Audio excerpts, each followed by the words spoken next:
Mayong buntag mga busing, ug mautod ni ang atong 3x6x5 nga flying pin breeding pin ug ang 4x5x5 nga flying pin breeding pin pud din siya.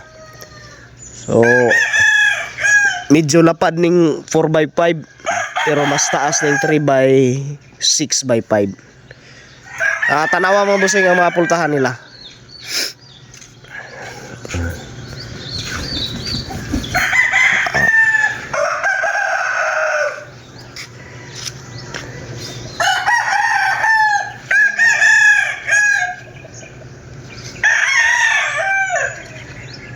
So mana siya sulod tara dyan.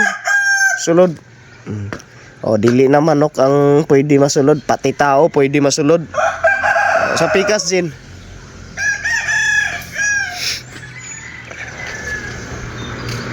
Folded ni siya mga busing, ang kilid ani mapilo. Ang kilid ana ni ang busing mapilo. So sayon ra ni pag magbalhin-balhin pati ka ng atop niya mapilo pud na. Daghang salamat mga busing.